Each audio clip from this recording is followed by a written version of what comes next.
Trust is a tricky thing. It takes years to build, moments to break, and sometimes, it's never fully repaired.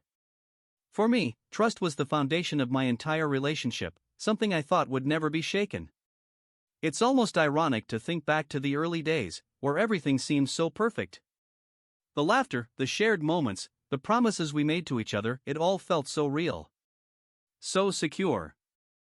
I met my partner, let's call him Alex, during a time when I wasn't even looking for love. I was in my mid-20s, busy with work, and honestly, I thought relationships were overrated. But when we crossed paths, there was something different. Alex had this energy, this charm that pulled me in. We started as friends, hanging out with a group, slowly getting to know each other. And before I knew it, our friendship turned into something more.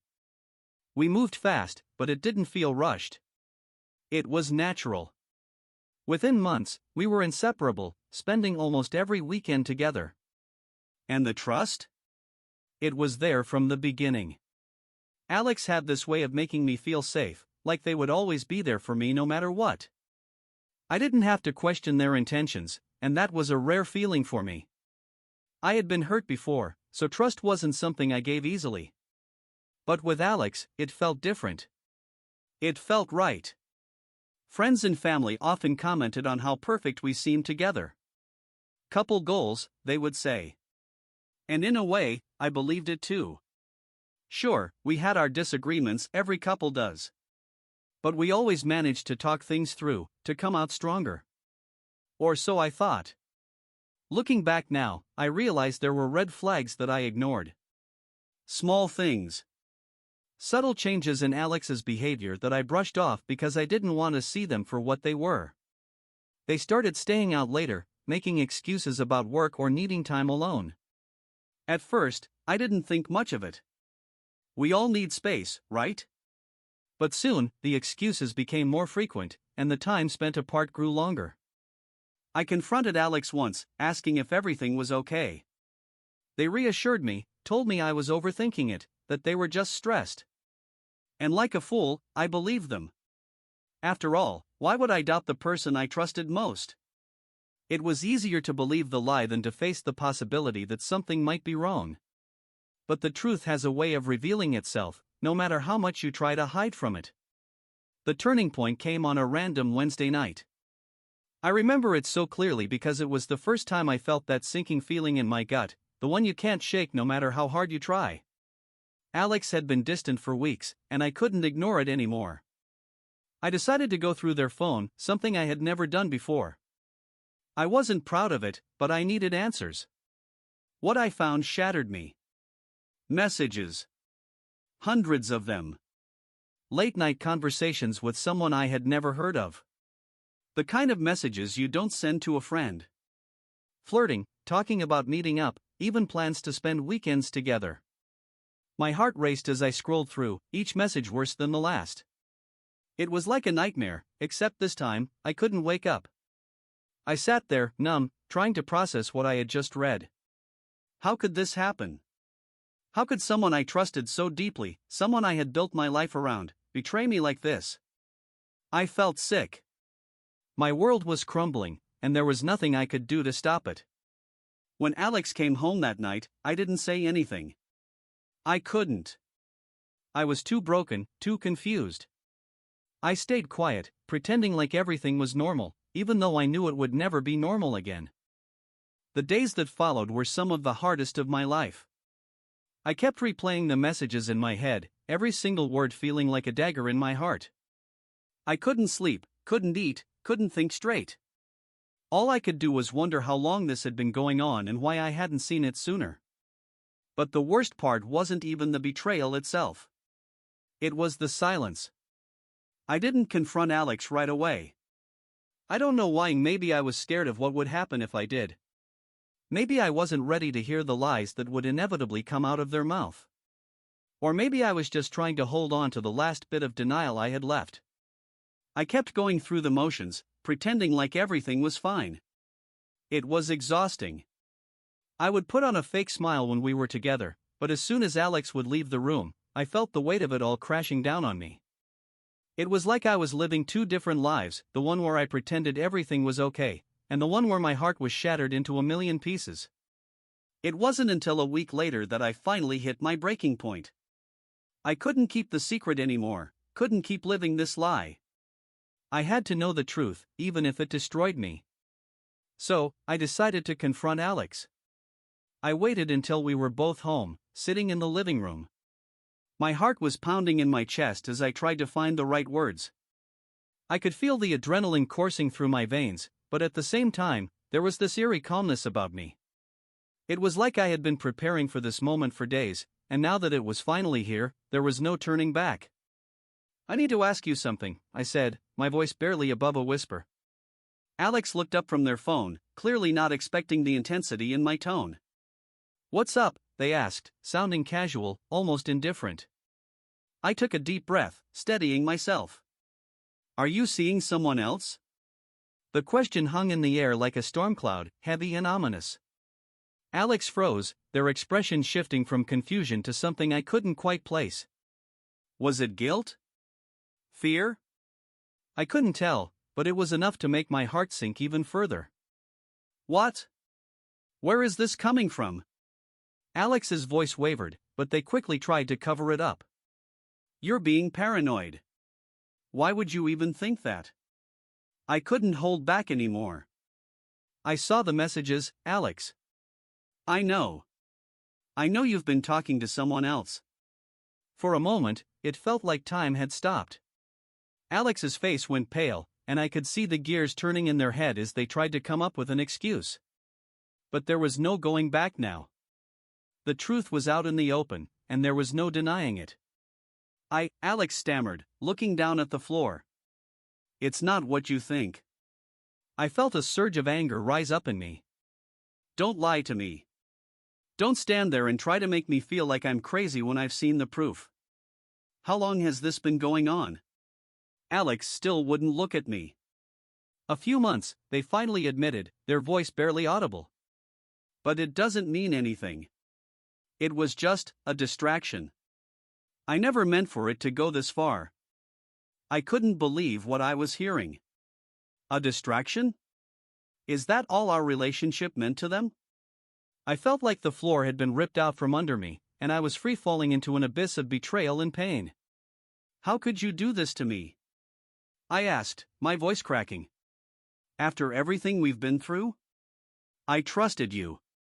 Alex finally looked up, their eyes filled with guilt and regret. But it was too late for apologies, too late for excuses. The damage had already been done. "I'm sorry," they whispered, but the words felt hollow, meaningless. "I didn't want to hurt you." I stood up, unable to sit still any longer. "Well, you did," I said, my voice stronger now, fueled by anger. "You hurt me more than I ever thought was possible." We stood there in silence for what felt like an eternity. I didn't know what to do, didn't know where to go from here. Part of me wanted to scream, to throw things, to make Alex feel the pain I was feeling. But another part of me just wanted to disappear, to escape from the reality of what had just happened. Eventually, Alex spoke again. "Can we talk about this? I don't want to lose you." I laughed, but there was no humor in it. "Talk about what?" "How you cheated on me. How you lied to me for months." I shook my head. "I don't know if there's anything left to talk about." Alex tried to reach out, but I stepped back, putting distance between us. "I need some time," I said, my voice barely above a whisper. "I can't be around you right now." Without waiting for a response, I turned and walked out of the room, out of the house, and into the cold night air. I didn't know where I was going or what I was going to do next. All I knew was that I needed to get away from the person who had shattered my trust, the person I thought I knew but didn't really know at all.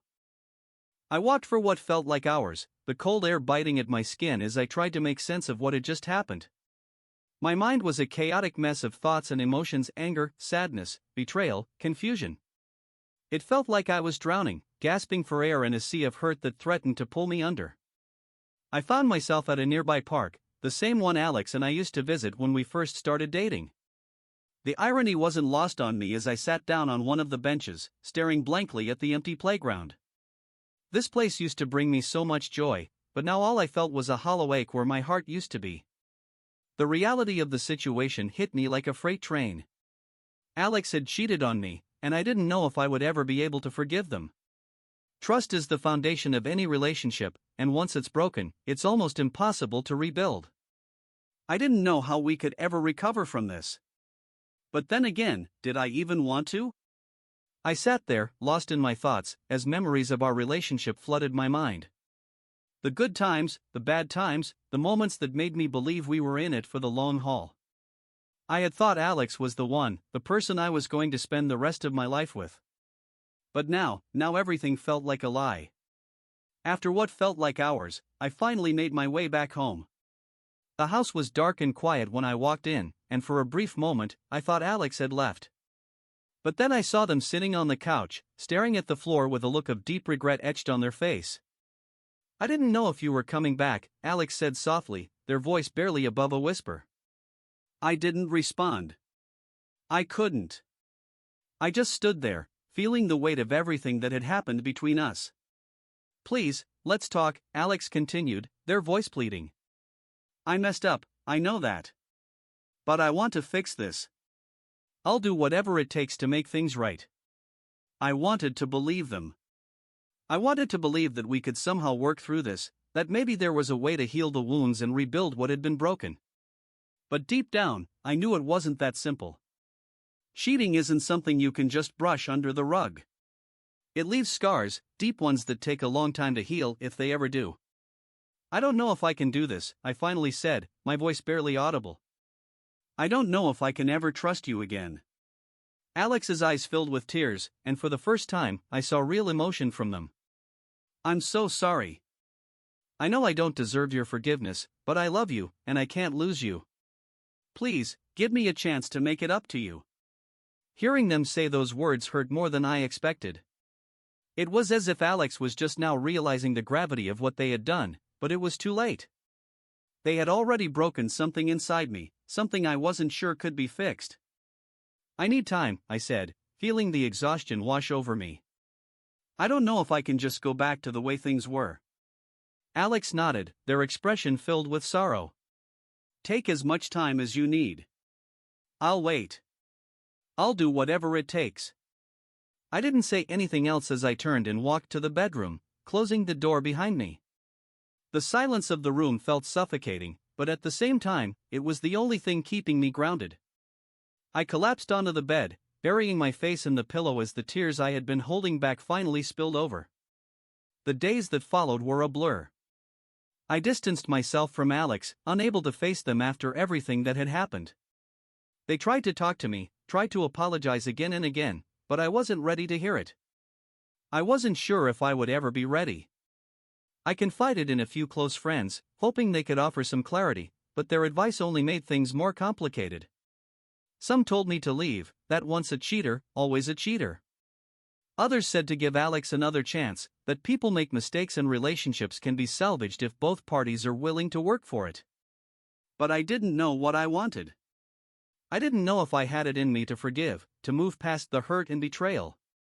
Every time I looked at Alex, I saw the person who had broken my heart, and it was impossible to separate that image from the person I had loved. One night, I found myself scrolling through old photos of us. Pictures from trips we had taken together, holidays spent with family, random moments of happiness that now felt so distant. I stared at those pictures, wondering how we had gone from that to this. I knew something had to change.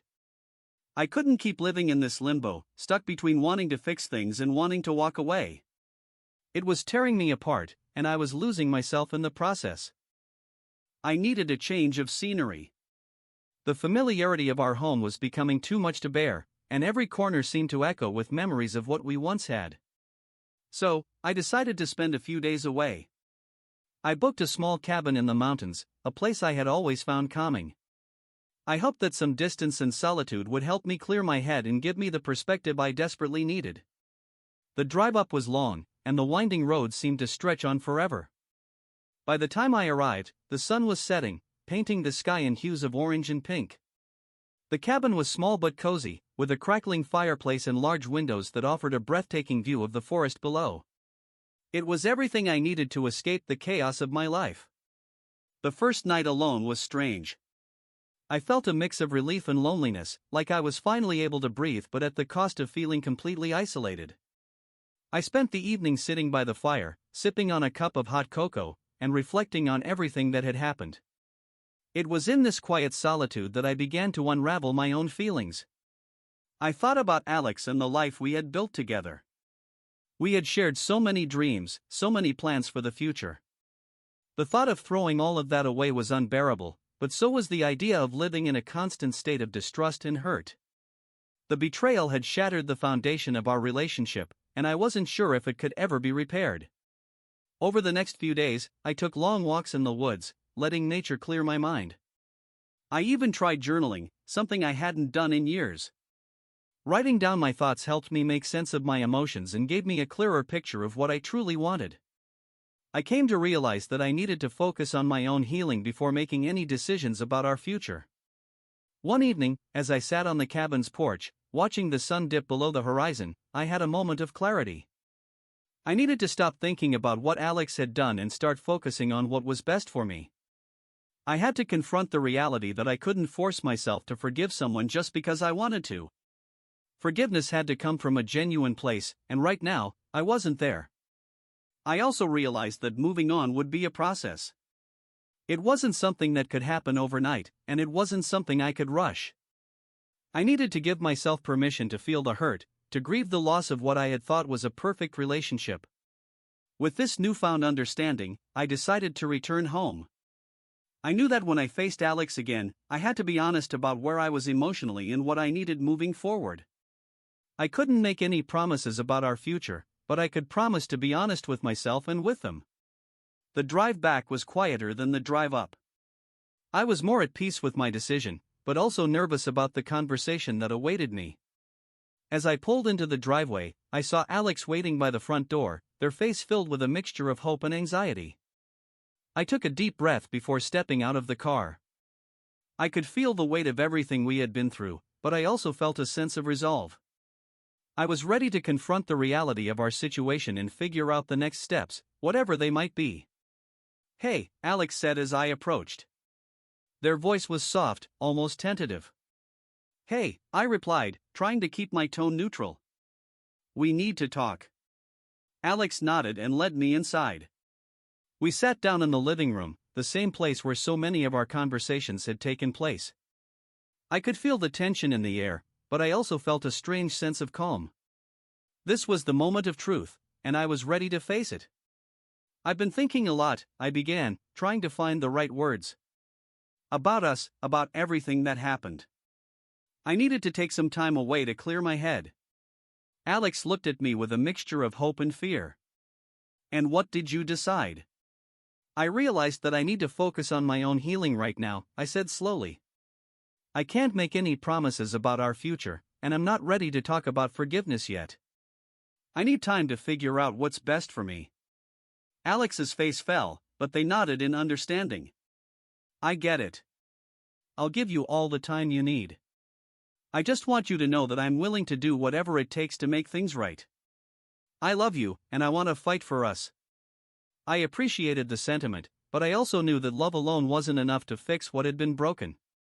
We both needed to work on ourselves and figure out what we truly wanted before we could even think about rebuilding what we once had. "I appreciate that," I said quietly. "But right now, I need to focus on myself. I hope you understand."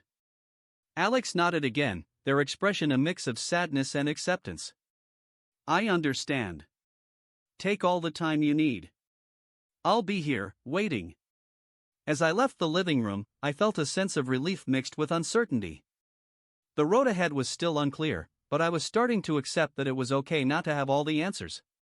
For now, I needed to take things one step at a time and focus on my own journey of healing. The days following our conversation were filled with a whirlwind of emotions. Being at home again brought a mix of comfort and discomfort. The familiar surroundings were both a source of solace and a reminder of the pain that lingered. Each day felt like a balancing act between normalcy and the underlying tension that had become a part of our lives. I decided to dive into activities that had once brought me joy but had taken a back seat in recent months. I reconnected with old hobbies and spent time with friends who had been supportive throughout this ordeal. The distractions were welcome, but they also provided me with moments of reflection on what had happened and what lay ahead. One of the things that helped me the most was therapy. I'd always been hesitant to seek professional help, but I realized that I needed an unbiased perspective to navigate my feelings and make sense of the situation. The therapist's office became a safe space where I could openly express my thoughts and feelings without fear of judgment. It was here that I started to piece together the fractured parts of my emotional well-being. Through therapy, I learned more about the concept of self-compassion. I realized that while it was important to process my feelings and work through the betrayal, it was equally important to be kind to myself during this journey.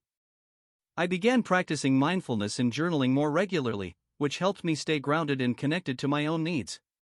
Despite the progress I was making, the thought of Alex was never far from my mind. We continued to communicate, but our conversations were brief and focused on logistical matters. I could sense that Alex was struggling with their own emotions, and there was an unspoken understanding that we were both in a period of transition. One evening, as I was sitting on the porch with a cup of tea, Alex called. Their voice sounded tentative, as if they were unsure of how to approach the conversation. "Hey, I was wondering if we could talk. I know we've been giving each other space, but I think it's time for us to have a more in-depth discussion." I agreed, and we arranged to meet at a nearby park the following afternoon. The meeting was low-key, set on a bench overlooking a serene lake. The park was a place where we had often gone for peaceful walks, and it felt like an appropriate setting for the conversation we were about to have. When we met, there was an air of both tension and relief. Alex seemed nervous but also determined. "I've been doing a lot of thinking," they began. "About us, about what went wrong. I know I messed up, and I'm really sorry for the hurt I caused. I've been trying to understand why I made the choices I did." I listened, my heart heavy with a mixture of emotions. "I appreciate you acknowledging the hurt," I said, trying to keep my voice steady. "I've been working on understanding my own feelings and figuring out what I need to heal. I think it's important for us to be honest about where we stand and what we both want moving forward." Alex nodded, their eyes filled with sincerity. "I want to work on myself and become a better person. I'm committed to making changes and doing whatever it takes to rebuild trust. But I understand if that's not enough for you." It was clear that Alex was genuinely remorseful and committed to personal growth, but I also knew that rebuilding trust was a long and uncertain process. "I'm still figuring things out," I said honestly. "I need time to see if trust can be rebuilt and whether we can find a way forward. I can't make any promises right now." We both sat in silence for a moment, absorbing the weight of the conversation. The park's tranquility offered a brief respite from the storm of emotions we were navigating. As we talked, I felt a sense of clarity starting to emerge. It was becoming increasingly clear that healing would require patience, both from me and from Alex. "Whatever happens," Alex said softly, "I hope we can both find a way to move forward in a way that's best for us individually. I care about you deeply, and I want what's best for both of us." "I feel the same," I replied. "We both need to focus on our own healing right now. Maybe, in time, we can find a way to rebuild what we had, but it has to be based on a foundation of trust and understanding." As we parted ways, there was a sense of closure to the conversation, but also a recognition that the journey was far from over. We both had work to do, both individually and in terms of our relationship. The path to healing was uncertain, but for the first time in a while, I felt a glimmer of hope. As the weeks went by, life took on a new rhythm. My focus shifted towards healing and self-improvement. I threw myself into activities that made me feel alive, like painting and volunteering at a local community center.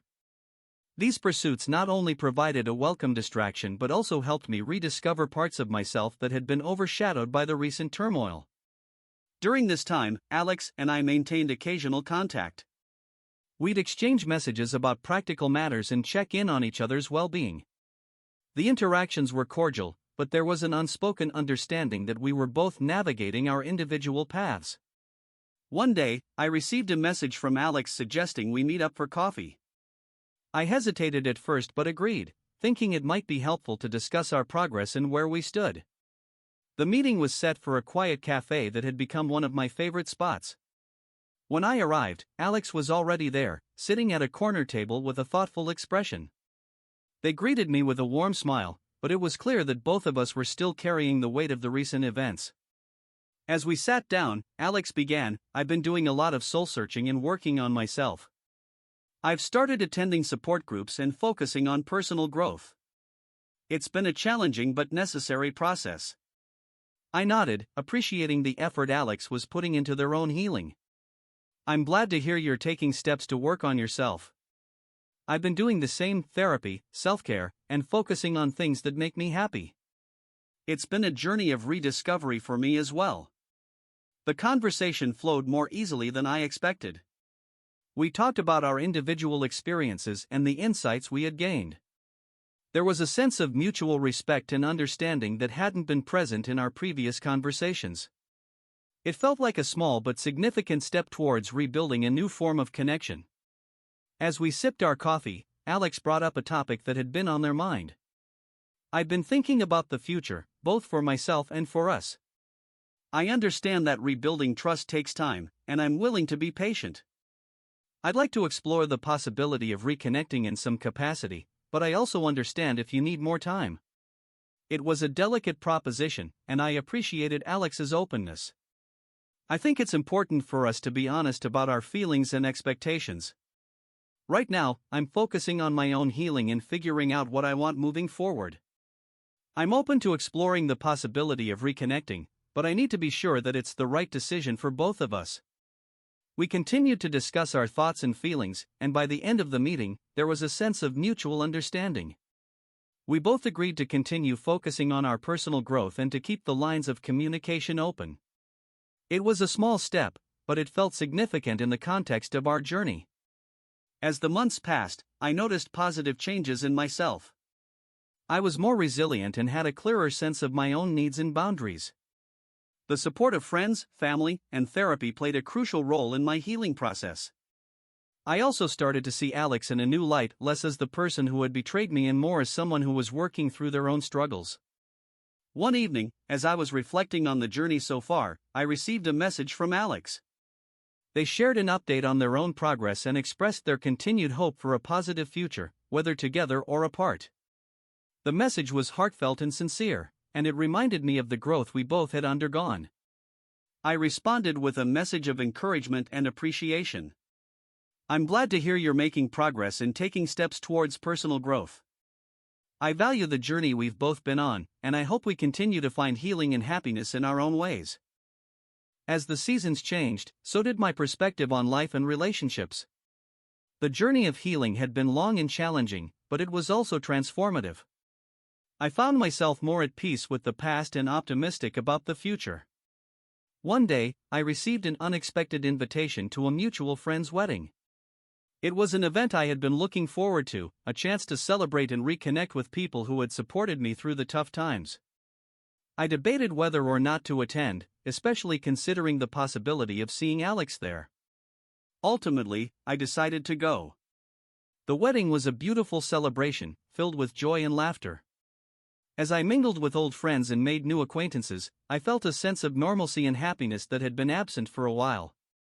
Midway through the evening, I spotted Alex across the room. They looked different, more composed and at ease. Our eyes met briefly, and we exchanged a nod of recognition.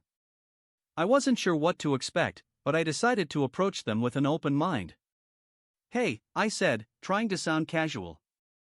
"It's been a while." Alex smiled, though there was a hint of nervousness. "Yeah, it has. How are you doing?" We engaged in light conversation, catching up on each other's lives since our last meeting. The interaction was polite and friendly, without the heavy emotional weight that had marked our previous conversations. It was clear that both of us had made progress in our personal journeys. As the evening progressed, we found ourselves talking more freely. We shared updates about our lives, our new interests, and the changes we had undergone. It was a pleasant and revealing conversation that highlighted how much we had both grown. Later in the evening, as the party was winding down, Alex turned to me with a thoughtful expression. I wanted to thank you for being open and understanding. I know it wasn't easy to see me here, but I appreciate the chance to talk. I nodded, appreciating the sentiment. Thank you for reaching out. It's good to see you doing well and moving forward. Before parting ways, we agreed to stay in touch and continue supporting each other as friends. It was a step towards rebuilding our connection, but it was also a sign of the mutual respect we had developed. We both acknowledged that while the past could not be changed, we could choose how to move forward. As I left the wedding, I felt a mix of emotions. There was a sense of closure, but also a glimmer of hope for new beginnings. The experience had reinforced my belief in the importance of growth and forgiveness, both for myself and for those around me. In the months that followed, Alex and I continued to reconnect, gradually rebuilding a friendship based on mutual respect and understanding. The journey was ongoing, but it was marked by a new sense of clarity and acceptance. We both embraced the lessons learned from our past and looked forward to the future with optimism. Through it all, I realized that the path from betrayal to healing was not a straight line but a winding road filled with ups and downs. Each step forward, no matter how small, was a testament to resilience and the capacity for change. It was a journey that had transformed me in ways I had never imagined and had paved the way for new beginnings. The months following the wedding brought a renewed sense of purpose and clarity. The process of rebuilding and moving forward had become a vital part of my daily life. The healing I had achieved allowed me to embrace new opportunities and experiences with an open heart. Work became a significant focus for me. I channeled my energy into personal projects and professional growth. The sense of accomplishment and fulfillment from these efforts helped solidify the progress I had made in my personal life. My colleagues and friends noticed the positive changes, and their support further reinforced my commitment to moving forward. One day, as I was reflecting on the journey, I received a message from one of my closest friends. They had noticed the transformation I had undergone and wanted to have a heart-to-heart conversation. We met at a cafe, and our discussion was filled with genuine insights and reflections on our experiences. "Your journey has been incredible to witness," my friend said. "You've turned a painful chapter into something that's inspiring. How do you feel about everything now?" I took a deep breath and smiled. "It's been a tough road, but I've learned so much about myself and what I value in life. I'm grateful for the growth and the support I've received along the way." Our conversation continued, touching on various aspects of life, growth, and future aspirations. It was a reminder of the strength found in meaningful connections and the importance of having a support system. With this newfound strength, I began to explore new aspects of life that had previously seemed out of reach. I took up hobbies I had always been interested in but never pursued, such as painting and hiking. These activities brought a sense of joy and creativity that enriched my life. Additionally, I began to explore the idea of helping others who were going through similar experiences. I started volunteering at a support group for individuals dealing with betrayal and relationship challenges. Sharing my story and providing support to others became a fulfilling aspect of my life, reinforcing my belief in the power of empathy and connection. As the year came to a close, I reflected on the journey from trust to shattered pieces and beyond. It was a journey marked by heartache, growth, and resilience. The lessons learned and the personal development achieved were invaluable, shaping me into a person who was stronger, more compassionate, and more self-aware. Looking ahead, I felt a sense of excitement and anticipation for the future. The path I had walked was not one I would forget, but it was now a part of my past that had shaped a brighter and more hopeful future. I embraced the new opportunities that lay ahead with optimism, knowing that each step forward was a testament to the strength and growth I had achieved. The journey had taught me that while betrayal and heartache could shatter trust, they could also lead to profound personal transformation and new beginnings. As I continued to navigate life's challenges and embrace its joys, I did so with a renewed sense of purpose and an unwavering belief in the power of resilience and growth.